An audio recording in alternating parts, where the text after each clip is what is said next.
The spell orb flickered toward her horn, drawn in shades by rubbing my hoof over it, creating the look of magic as best I could. She had saved us, my sketch showing her originality in putting two elements together. My charcoal curved around her almost gleeful eyes as the nearly wicked plan entered her mind. Minstrel watched from beside me, carefully listening as I recounted what I could. How we had averted our eyes and galloped onward toward the buildings to seek cover from above. Stopping, I just looked down at her face. Already I was missing that crazed mindset of hers. She mean a lot to you, kid? Sniffling, I sat back and nodded. I only met her less than a day ago. Glimmerlight was the first pony to ever hug me that wasn't my mother. She just cares so much, even if she's quite,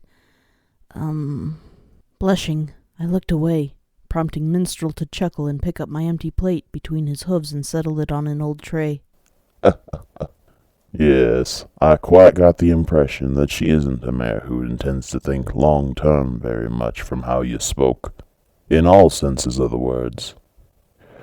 Me, I think I'm happier to settle, or at least I hope to soon.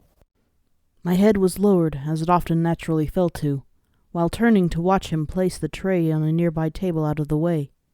You're settling with Sunny? Minstrel laughed. Sunny? Ha! No. Oh no, my friend. She's my #1 assistant, protector, and friend. But she's also a good 20 years younger. No, I refer to my blessed wife, Coral Sonata. He smiled wistfully towards the dresser as he spoke, sighing happily. I found myself grinning slightly. Her name was beautiful. Following his gaze, I saw a picture frame atop the polished wood. Fighting tired limbs, determined to prove that I had some ability to push myself, I staggered and limped over to it alongside him. It was an old and sepia-toned picture, showing an older mare, standing at this very same window-side dresser, and nervously trying to hide her face, to little avail. The photo had caught that loving smirk perfectly. Something about her reminded me about the mysterious mare, if she had been a lot older. That same rounded face and oddly fragile expression remained. Her cutie mark was hidden under the plain white dress, which even in sepia seemed to light up the room around her, reflecting the sun over the farming fields behind and... Wait. Minstrel? Yeah, Merc? This is a pre-war picture. Minstrel picked up the frame between his front hooves. Looking deep into the image, he lightly chuckled, setting it back down. Show me a camera that works and I'll find one of her, Merc. I miss her. I'd do anything to get Sunny and myself enough caps to relocate back to her. But this mare's eyes reminded me of my dearest. In this world, sometimes that's all you get when you don't know if you'll see them again.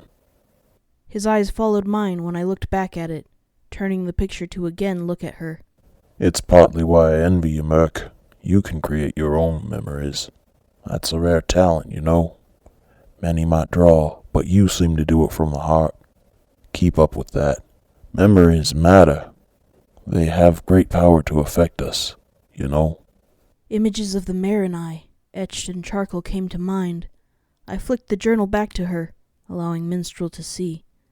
I remembered Glimmerlight's special talent to show her own past, those happy times that kept her going, even the remnants of memory left in the dark stable. Yeah, I do know. Gently placing my hoof upon my first ever image of the mare, I silently promised myself that the moment I was properly safe and free, my promise to her would be fulfilled. One picture to remember her. Even if it wasn't perfect, it would be enough.